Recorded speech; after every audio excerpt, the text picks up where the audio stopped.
All right, we're back with something that actually technically belongs to me. I've been doing a lot of work on a lot of other people's stuff, but here we've got a 2003 LM4 Gen 3 5.3 liter V8 aluminum block. This is technically the exact same type of engine that's in the Firebird right now, but this is the engine that is going to go in the El Camino.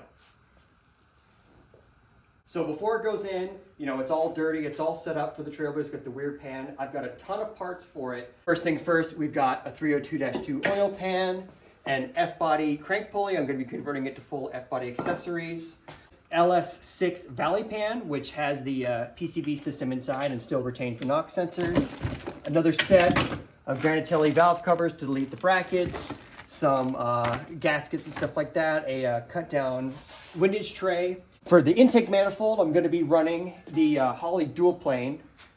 So we've got the single plane, I think, sitting over there. I've got the high rise sitting somewhere else, but this engine is completely bone stock. The first engine that the El Camino is going to get, the first LS rather, is going to be completely bone stock. So I want to run, you know, a dual plane style manifold. Here I've got another 4th gen slash Corvette water pump. As you can see, it's got the wider pulley, and then it's got the Camaro spacing tensioner, and then I've got a 160-degree thermostat. I've got a new 4th gen alternator. So this is my favorite alternator to use. It's physically very small. It's only 102 amps, and they fit really well right there. And then I've got a factory 4th gen Camaro low mount alternator bracket. I've wanted to use this forever. This is an original piece for my original 4th gen, just like most of the Firebird parts are. We didn't get to use it on the Firebird because the pitman arm swings right here, but the A-bodies have a lot more room. So we're gonna have that there and that there. So it'll have full 4th gen accessories and the location of everything. Then I've got a set of stock. These are the early truck coils. Obviously I use the heatsink coils whenever I'm doing swaps, so you don't have, when you keep the stock valve covers, but these ones fit. You can technically use Gen 4 coils or these ones will fit without the brackets. And then because I'm running the valley pan PCV in the valley, I no longer need the PCV here, so we can fully delete it and have it all in the valley. I'm gonna tear off everything we don't need. So valve, you know, this is coming off, valley pan's coming off, the Trailblazer pan's coming off, pulley's coming off, and then I wanna get everything on, throw it on the run stand, and then fire it up with no water or anything in it, and then steam clean this thing and get it completely shiny clean, ready to go into that car. I've had this motor about 1.5 years. It's been mostly sitting in the corner. We did get it running, you know, before we put it away. It was always just gonna be waiting for a car.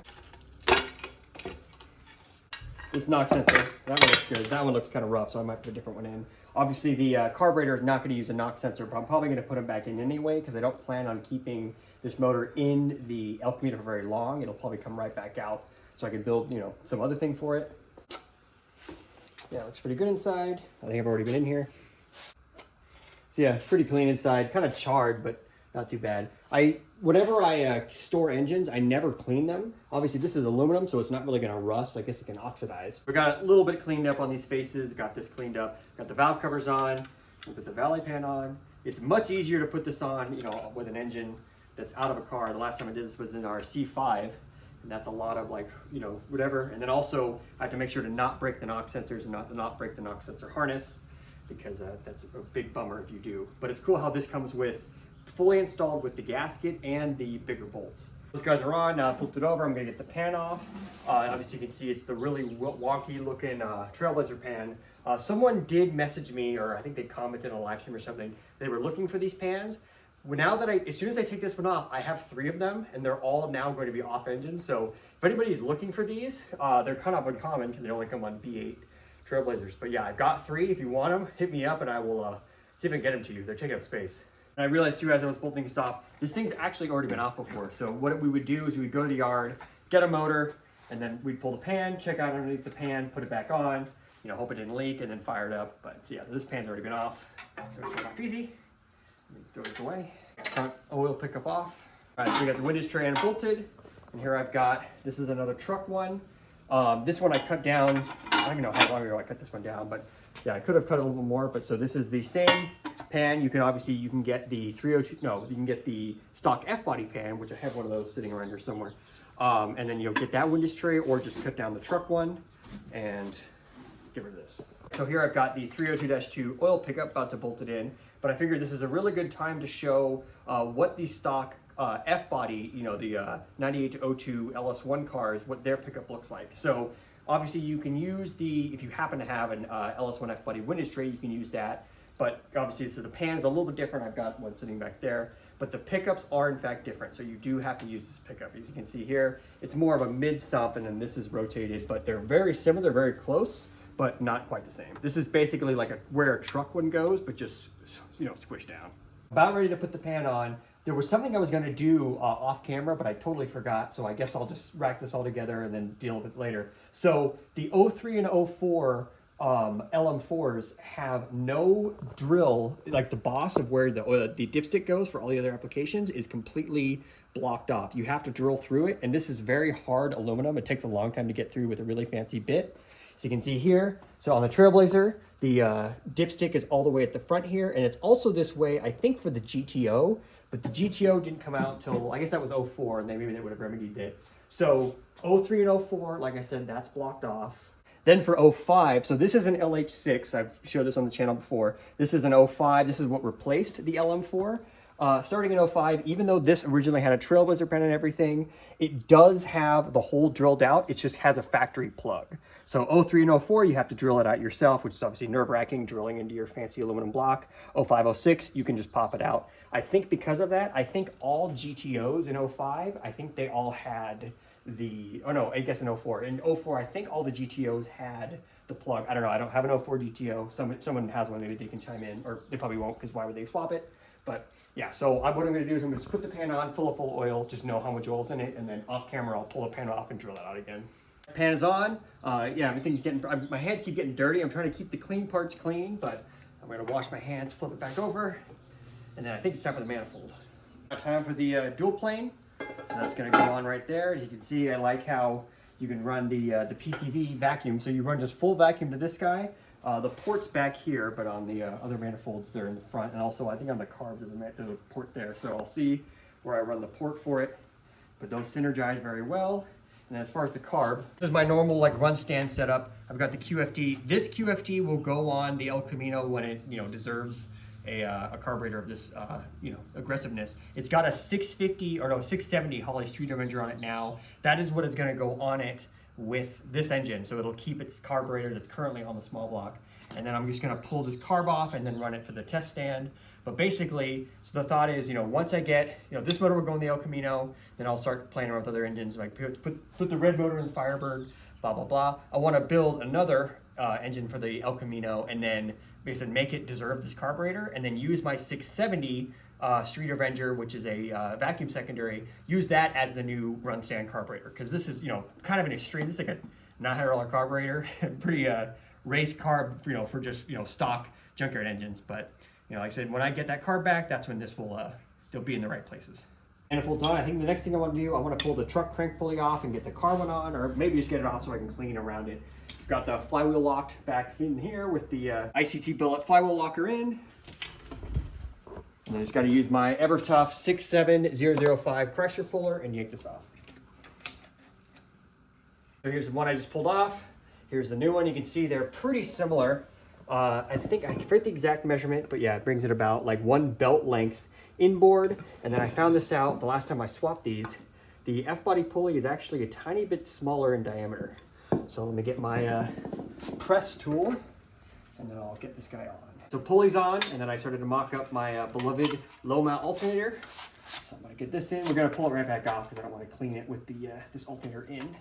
But it's funny, these are a major pain to work on in 4th gen Camaros because you have to go from underneath. Granted, obviously, 4th gens are just hard to work on in general. So that's, you know, mocked up on there. Let me grab the water pump. Here's what the accessory is going to look like. I haven't gotten the belt yet. There's a couple different options, and you know, a lot of people have a lot of opinions on how much belt wrap you need, how much belt wrap you don't need. So I just went and grabbed a super long belt. I can demonstrate the belt theory. So this is the absolute minimal. As you can see, there's only like belt wrap here, and there's only water pump wrap here. That might make people mad, you know, who knows. But so what we can do is if I want to get more crank belt wrap, I can move this down to here, pull that up, and then see if we get way more. It's almost probably like 40% belt wrap on the crank, which I think that's actually stock. Actually, no, sorry, stock. Stock pulls this. Let me just do it real quick. Yeah, so this is stock. So this idler over here makes it so that you get like, you know, a true 50% belt wrap, and then the power steering sits up here. So some people, when they delete power steering on 4th gens, they just put a pulley here. So like I said, I can run the idler here to get more crank wrap here, and then I can technically swap this out with a groove. If I want to get it like that. So groove it like that. That means I've got way more water pump, and then again, go like this. So yeah, if I really want to get all the wrap like in the world, I'll move this one down to here, get a groove there, and then that should probably make everybody happy. So we're getting this thing racked up, getting ready to go onto the run stand. I'm about to throw on the bell housing so I can mount it up. Normally, I pull the flex plates and I run my old stock F-body flywheel that's sitting over there. It's like 35 pounds. It's pretty heavy. It gives it more inertia. But for this purpose, I'm just going to leave this on because it's not going to get that flywheel or this flex plate. So the El Camino currently has a T56. It's a small block Chevy that I use an LT1 style T56 that I mated to it with some conversion parts, and that's been running and driving that way, I don't know, for like 5+ years. But it's keeping a T56, but I've got a little bit different. I've got an LS1 style T56. So as far as the clutch, this is what I'm running. I've had this forever. I'm so excited to finally use it. So I've got an ACT T1S-G05. So when I was shopping for this, basically I found there's kind of the 2 tiers. There's the more street style clutches, which get more aggressive, and then there's the race style clutches that go more aggressive. So this is one of their much more race style clutches, but it's their lowest tier of it. So if we come over here, we have a billet steel SFI flywheel, which is super aggressive. It's twin disc unsprung, but it's not a puck style. So no springs, it's pretty light. It's got the floater in there. And then you've got your typical ACT yellow pressure plate. So this is way too much clutch for this motor. I forget the exact torque rating, but I think it's like 700. But so I kind of wanted to get one clutch forever. The plan is to have motors come in and out of this thing and just have the clutch not be anything to think about or worry about at all.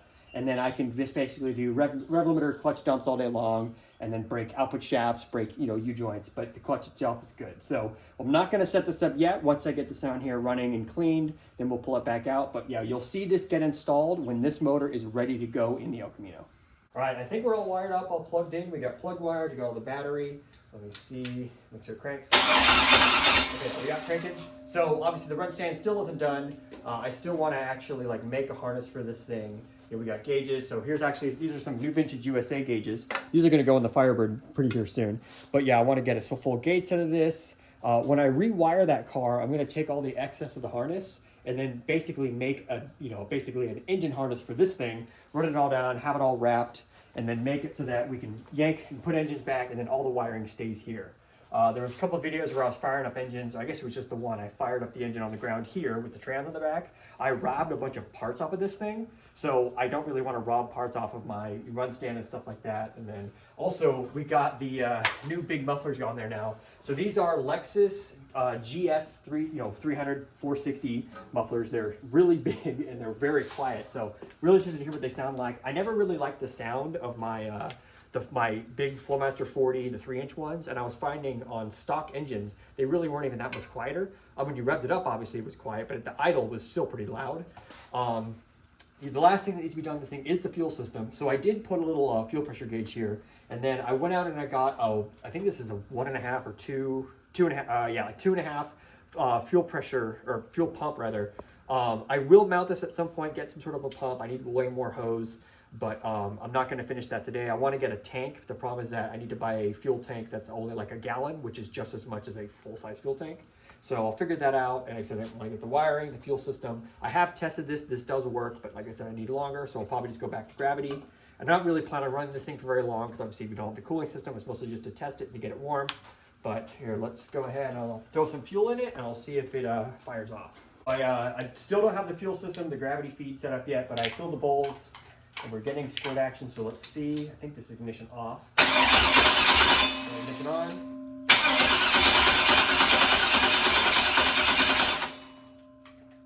So I think the switch is acting up, so let me see if it fires up now. It's just hardwired.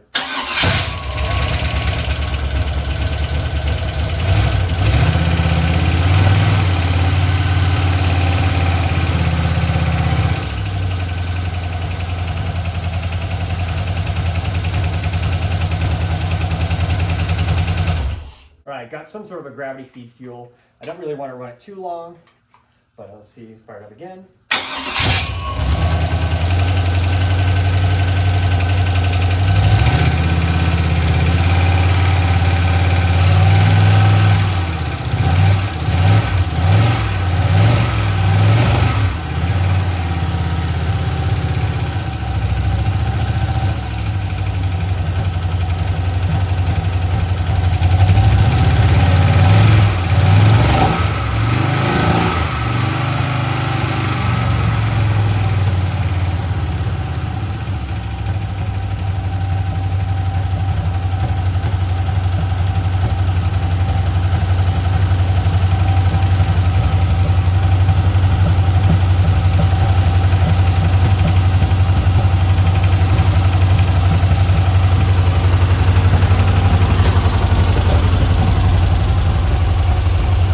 So yeah, I definitely like the sound better than the Flowmasters.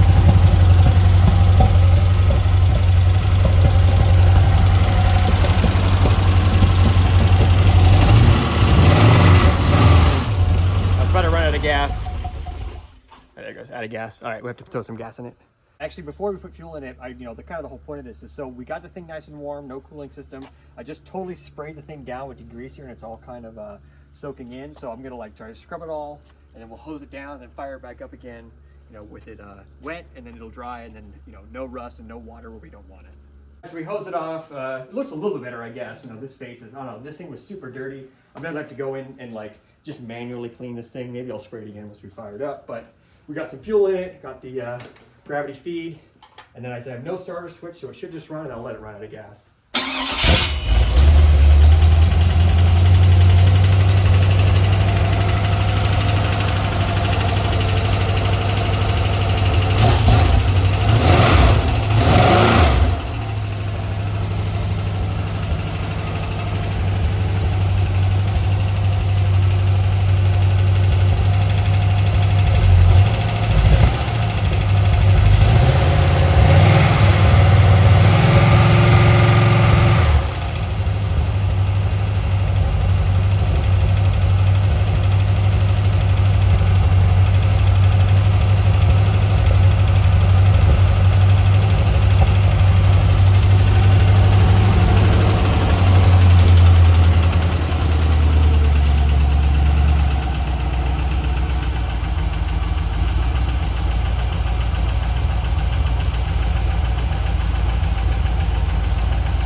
So I'm not sure what idle this is, but it's very quiet.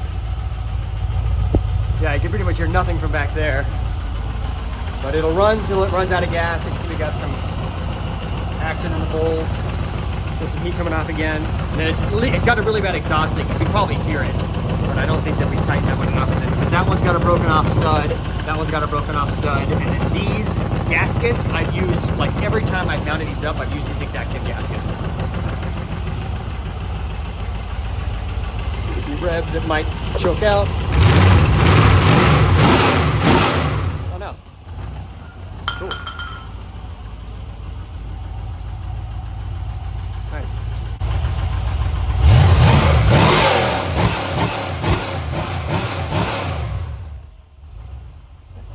Yeah, so I'm definitely happy with this thing.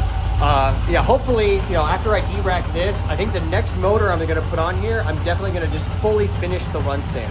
I don't have to steal any more parts off of it because I'm not gonna be firing up motors on like the casters, testing that other harness for that other video. But yeah, this motor runs really good. It's quieted down. Obviously, I fired it up. So the first time you fire them up with the new pan, obviously the tube's dry and everything, so they have to build up oil pressure. I've got a couple of the metric oil adapters to go here, and that's what I'm gonna run them up here.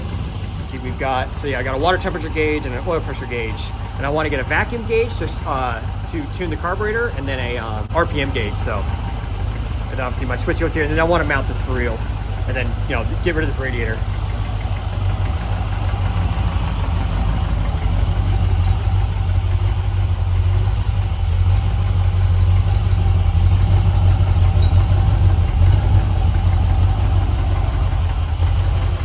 I think it's running out of gas. It's slowly starting to crank down. Actually, no, we got a lot of fuel in the bowls. Let me crank the idle back up.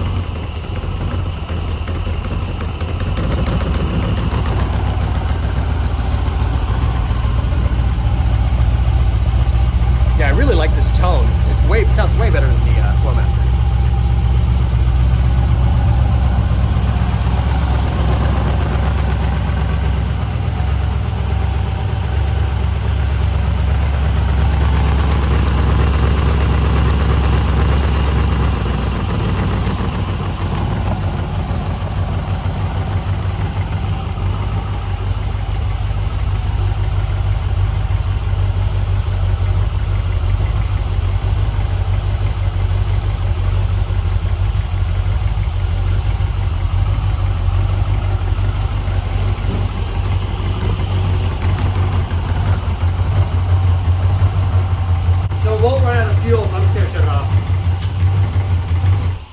Because LSs are so efficient.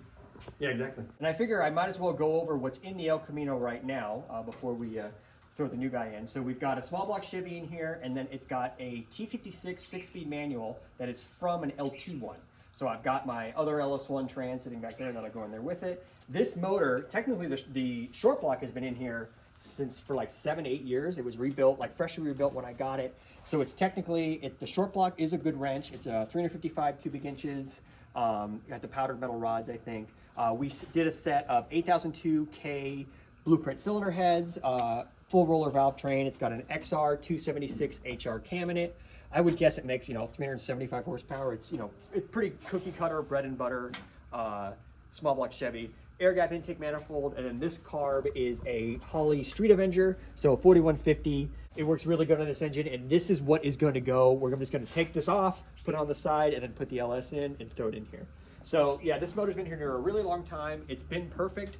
It sounds really good. It just doesn't make a lot of power, and I kind of want to pull it out and put it away, and then I want to get motors in here that I can really just beat on. First one being a completely bone stock 5.3, and then that'll start the chain reaction of pulling the motor out of the bird, pull that apart, put the red motor in the bird, build another motor for this thing, so it'll just be all over the place. But yeah, I think that's basically it for this car. It's ran good its whole life. That's why you haven't pulled the motor out of it, because it runs too good to pull out. But I think it's finally time to, give this thing a warrior's death. I think we're about wrapped up with this thing too, so I think I'm gonna go through with a fine tooth comb, get it all clean, and set it away, and then get ready. I still need a couple more parts. There's a bunch of odds and ends. So I'm planning on swapping this engine into the El Camino in one video. So pulling this car in, pulling the small block out, and then driving it out with the LS. Obviously with that C10, I did that in 2 videos. And then there's a Firebird video where, back a year ago, we pulled it in with an LS, pulled that out, put another LS in, drove that out in one video. But I want to take it one step further, have it be in with a small block, out with an LS. But I need to get all my odds and ends set up before first. I need to get some mounts. I need to get some fuel system. I need to deliver fuel because it's got a mechanical fuel pump. But I'm going to figure all that out. And then hopefully soon you'll see this going in here and running in this.